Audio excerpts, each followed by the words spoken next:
Hello students, welcome back to my channel. Today I'm going to solve Ray Martin প্রশ্নবিদ্যা 2025 আমরা 5 নম্বর স্কুলটি solve করব।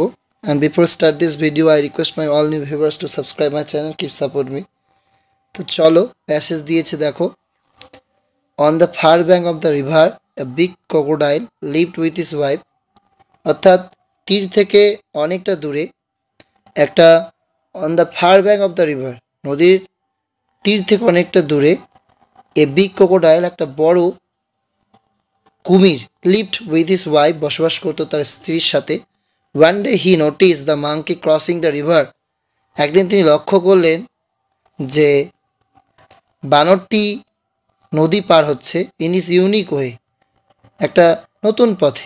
He told his wife, তিনি তার স্ত্রীকে বললেন, ডিড ইউ সি হিম, তুমি কি তাকে দেখলে? লেটস ক্যাচ হিম টুমরো, চলো তাকে ধরি আগামীকাল।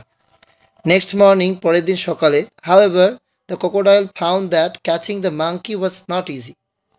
পরের দিন সকালে কুমির দেখলো যে বানরটাকে ধরা অতটাও সহজ নয়। The monkey landed on the rock, বানরটা প্রথমে ঝাঁপ দেয় কোথায়? পাথরের ওপর। In a flash jump off into the island, সেখান থেকে ঝাঁপ দেয় একদম উড়ে গিয়ে কোথায়? দ্বীপে। হাইডিং বিহাইন্ড দ্য রক, পাথরের পিছনে লুকিয়ে, the crocodile could only watch him, crocodile শুধুমাত্র তাকে দেখতে পেরেছিল। হি রিটার্ন হোম, তিনি বাড়ি ফিরেছিলেন উইদাউট হিজ ক্যাচ, তাকে না ধরেই। True false, the crocodile lived alone, একা সে বাস করতো, তার স্ত্রীর সাথে বাস করতো, তাই এটা false. The crocodile use to cross the river in a very common way, সাধারণ পথে, না এটা ফলস। Unique way. The crocodile found that catching the monkey was very difficult, হ্যাঁ ধরা খুব কঠিন, একদমই, এই জন্য হবে ট্রু।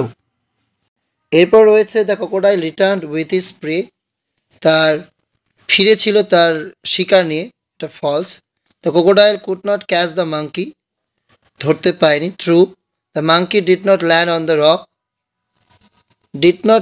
দ্য রক, এটা ভুল, এই জন্য ফলস। রয়েছে 4টি প্রশ্ন যা আমি খাতায় নোটস করে দিয়েছি, তুমি দেখে নাও। ফার্স্ট প্রশ্ন, how did the monkey cross the river, কীভাবে বানর নদী পার হয়? The monkey landed on the rock, বানরটি প্রথমে ল্যান্ড করে পাথরের উপর। And in a flash jump off onto the island, সেখান থেকে দ্বীপে। What did the crocodile do hiding behind the rock, অর্থাৎ পাথরের পিছন থেকে লুকিয়ে ক্রোকোডাইল কী করেছিল? Hiding behind the rock, the crocodile could only watch হিম, তাকে শুধুমাত্র দেখেছিল, বা অনলি ওয়াচ দ্য মাঙ্কি, বানরটিকে দেখতে পেরেছিল। Where did the crocodile live, কোথায় বাস করতো crocodile? The crocodile lived on the far bank of the river. What was the crocodile desire after noticing the monkey, the crocodile desire, তার ইচ্ছা জাগলো, to catch the monkey tomorrow, আগামীকাল বানরটিকে ধরা। এরপর রয়েছে complete the following sentence, the crocodile watch the monkey hiding behind the rock. এরপর রয়েছে অপোজিট, লস্ট তাহলে হবে ফাউন্ড, ইন ফ্রন্ট অফ সামনে, তাহলে বিহাইন্ড পিছনে। এরপর রয়েছে এখানে আমাদের একটা আনসিন, যেমন ইনসেক্ট হ্যাভ 6 legs, ইনসেক্টদের কী হয়? 6টা পা থাকে। সাম ইনসেক্টস হ্যাভ উইংস, কিছু ইনসেক্টের পতঙ্গের কী হয়? ডানা থাকে। সাম হ্যাভ নো উইংস, কারো ডানা থাকে না। বাগস নো উইংস, যেমন বাগসের কী থাকে না? ডানা থাকে না। A house fly has 2 wings, একটা মাছির 2টো কী থাকে? ডানা থাকে। ইট স্প্রেডস কলেরা, এটা ছড়ায় cholera. It has tentacles and the butterfly has 4 wings, আর বাটারফ্লাই দেখা যাচ্ছে 4টা তার ডানা থাকে। দ্য উইংস আর কালারফুল, তার ডানাগুলো হয় রঙিন। ইট হ্যাজ 6 legs, এর 6টা পা। It is a beautiful insect to look at, দেখতে খুব সুন্দর একটা পতঙ্গ। এ বি হ্যাজ 2 wings, একটা মৌমাছির 2টো ডানা। ইট কালেক্টস হানি ফ্রম ফ্লাওয়ার্স, ফুল থেকে সে মধু সংগ্রহ করে। ইট হ্যাজ এ স্টিং, এর একটি কি রয়েছে? স্টিং রয়েছে। এ বি হ্যাজ, আমি কি বললাম? বলা হলো যে stings. It has a sting, তার কি থাকে? একটি হুল থাকে। এ ককরোচ ইজ ব্রাউন, ককরোচের রং হচ্ছে ধূসর। And we see it dirty places, আমরা একে দেখতে পাই নোংরা জায়গায়। A mosquito has a sting, মসকুইটোরও কি থাকে, একটি করে হুল থাকে। ইট স্প্রেডস ম্যালেরিয়া, এটা ছড়িয়ে দেয় ম্যালেরিয়া। প্রশ্নগুলোকে গুছিয়ে লিখবে। How many pairs of legs do insect have? Pair মানে জোড়া, কত জোড়া পা থাকে। তো insects have 3 pairs of leg, এখানে 3 লিখে দিয়েছি। Insects have 3 pair of legs. Which insects have sting? কোন কোন পতঙ্গে কি থাকে? স্টিং অর্থাৎ হুল থাকে। Bee and mosquito have stings. Which insects can not fly? সে কোন ইনসেক্ট উঠতে পারে না? বাক্স ইনসেক্ট ক্যান নট ফ্লাই। কি উঠতে পারে না সেটা হচ্ছে বাক্স। বাক্স মিন বাক, যাকে আমরা বলি ছাড় পোকা। এবার বলা হচ্ছে find out the opposite of the following words. এগুলো অপোজিট খুঁজতে হবে প্যাসেজ থেকে। Ugly, beautiful, neat and clean, তাহলে হবে dirty.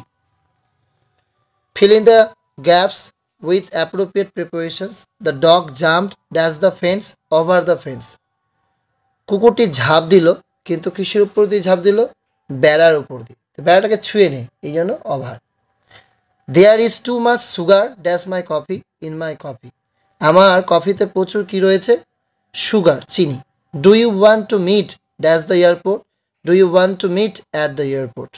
Ram went to Siliguri dash car, কিসের দ্বারা? বাই এ কার, অর্থাৎ একটি গাড়ির দ্বারা।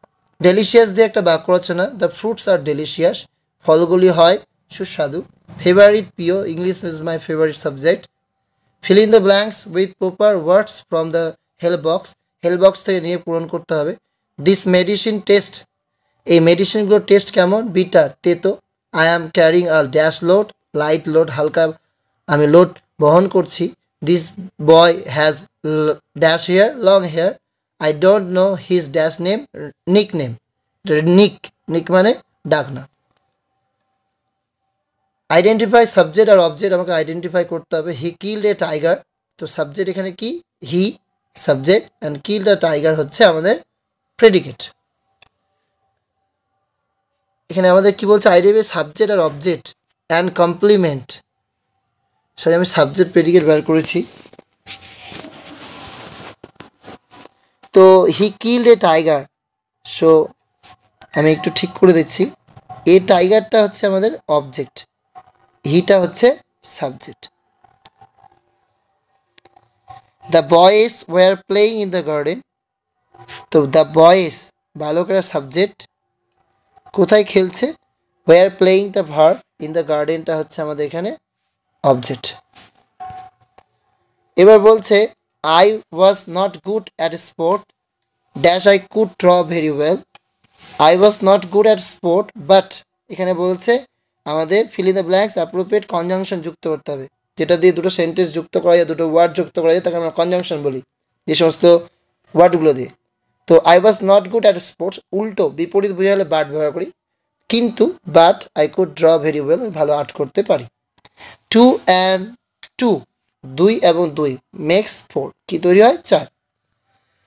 এবার feel in the gaps appropriate have verb ব্যবহার করবো, নতুবা বি ভার্ব। বি ভার্ব মানে আমি যার, ওয়াজ ওয়্যার, আর হ্যাভ ভার্ব মানে have as had.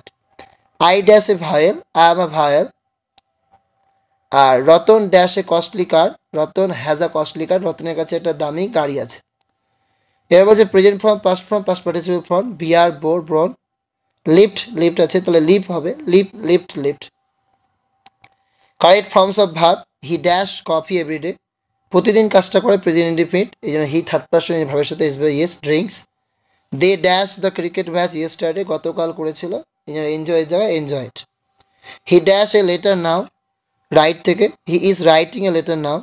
Soma dash a song, Soma is singing a song.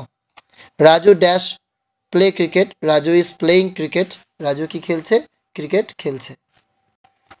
একটা স্টোরি আছে, the crow and the jar. Once a crow wanted to drink water, একদিন একটা কাকের জল খেতে চেয়েছিল। সাডেনলি হি শ এ জার, তারপর সেটা জার দেখতে পায়।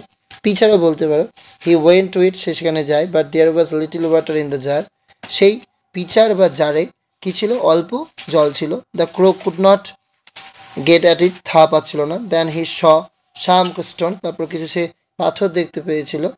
এবং the clever crow bought the stones with his beak, তারপর সে তার কি করে ঠোঁটে করে সে নিয়ে আসে দ্য স্টোনগুলো and he drop them one by one into the jar, সেই জারের মধ্যে একটা একটা করে ফেলে দেয়। The water of the jar rose up, এভাবে জলগুলো উপরে উঠতে থাকে। And the water of the jar rose up, উপরে উঠতে থাকে। And the crow drank water happily, এবং কাকটি শান্তি করে জলটা খেতে পারে আনন্দে। Where there is will there is a way, এটা হচ্ছে মোরাল।